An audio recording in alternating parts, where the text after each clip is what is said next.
When it comes to Dynasty, we're always trying to find guys that are going to rise in value. So that's what I want to talk about today. I'm looking at 4 players that are just undervalued by the Dynasty community right now. I'm going to start at the wide receiver position with Diontae Johnson. Now, Diontae Johnson is being drafted as the wide receiver 32 overall in startups right now. And honestly, I get it. I fully understand why he's being drafted here.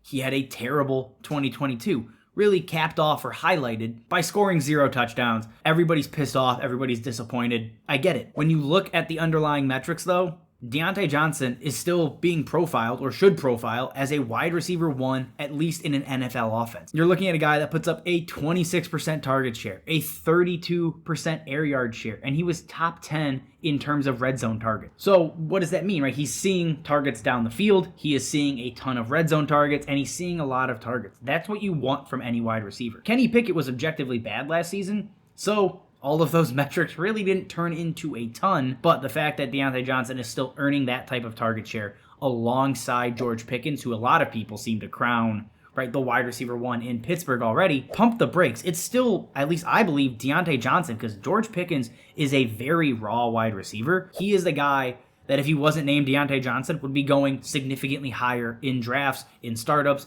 everything. So I am buying into Diontae Johnson this cheap. Sticking at the wide receiver position, let's look at Nico Collins on the Houston Texans. So right now, he's going off the board as wide receiver 61 in startups. And just like Diontae Johnson, I get it, right? Nico Collins has not been a good investment as far as fantasy is concerned, as far as Dynasty is concerned. But there's reason to believe he should turn a corner in year 3, right? When you look at his rookie target share, it jumps all the way up to 19.1% in year 2. And when you factor in the situation change, right, with Brandon Cooks out the door, Nico Collins could be in that 20 to 23% range in year 3. At this point, he's really the only traditional outside wide receiver on the roster. It's him and then John Mechie in the slot and not much else. There's not a ton to get excited about, right? You have Robert Woods, but he's not even a traditional X outside either. So really, Nico Collins should be the true one in an offense that is now led by CJ Stroud, rather than Davis Mills. You could be looking at a guy that's about to have a traditional year 3 breakout, and while he may never be a top 15 wide receiver, there is a ton of room to improve from wide receiver 61. Even if they bring in another wide receiver next season, which feels likely, Nico Collins can be the wide receiver 2 in this offense. And if CJ Stroud is as good as we think he is, that could be wide receiver 3 value. And typically I don't care about wide receiver 3 value really at all because it's replaceable. But if I can get that as a wide receiver 61, a wide receiver 6, I think that's a worthwhile investment. I am all in right at this price for Nico Collins. Now, turning our attention to the running back position, I'm looking at Zach Charbonnet off the board as running back 25. Running back 25 is an interesting price, especially when you consider the draft capital. I think this more so has to do with him being paired with Kenneth Walker than it does actually to do anything, right, with Zach Charbonnet.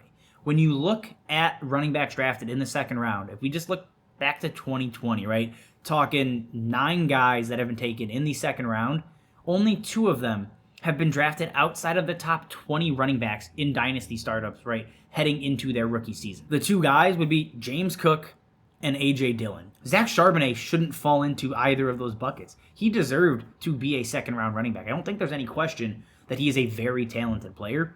He's just here because of Kenneth Walker. And if you've watched us enough, we say draft talent, not situation. Things change drastically, especially at the running back position. Kenneth Walker could have one injury, be out for the season. You're looking at Zach Charbonnet as a top 12 running back. Obviously, we don't want that to happen. So what's the median outcome, right? I think realistically, this trends to be a 50-50 workload. But if Zach Charbonnet is going to get the pass catching work, which I think is likely, and he's getting or splitting the red zone work, he's seeing high value touches enough that should land him inside of the top 25 just as a rookie when it comes to production. But beyond that, if he flashes enough and gets those high value targets, carries, whatever, the community naturally is going to bump him up rankings. And when you look at some of the older running backs going ahead of him, a year from now, this RB25 price I think is going to look ridiculous. You're looking at a guy that could be ranked as a top 15 running back if everything goes according to plan and he lives up to his potential. So for me, Zach Charbonnet at RB25 is a smash pick if you're doing startups. If I'm trading, I'm going to go actively try to acquire Zach Charbonnet still. I think he is a great add basically on any roster right now. And to close it out, guys, we don't talk tight end often, but there's one I want to highlight, and that is Greg Dulcich coming off the board as tight end 13. I don't understand why people are not higher on Greg Dulcich, right? We chase target share basically as the holy grail when it comes to tight ends. And Greg Dulcich did something we don't see many tight ends do. He is one of 4 tight ends to have a 17% or higher target share as a rookie since 2012. There's only been 3 other instances, right? It's Kyle Pitts, Evan Ingram, and Jordan Reed. That is very good company to be in. When it comes to tight ends, all we care about is running routes and are you seeing targets? That's exactly what he did as a rookie, and he only played 10 games. But if he played 17, you're looking at a guy that would have had just under 100 targets as a rookie. Now heading into year 2 with Sean Payton calling the shots, scheming up an offense that is capable of getting their best players the ball consistently and in advantageous spots. Why are we not higher on Greg Dulcich? It just doesn't make a lot of sense. He has a path to be potentially the number 2 target share earner in this offense. So I am in. I am all in on Dulcich. Tight end 13, I think, is going to look kind of silly come, end of 2023. He really could be in the Dallas Goedert tier of tight ends just because, again, tight ends that are seeing 20+% of targets tied to a good quarterback. I think Russell Wilson's still a good quarterback. And then also tied to a great head coach in Sean Payton. You have the situation, you have the talent.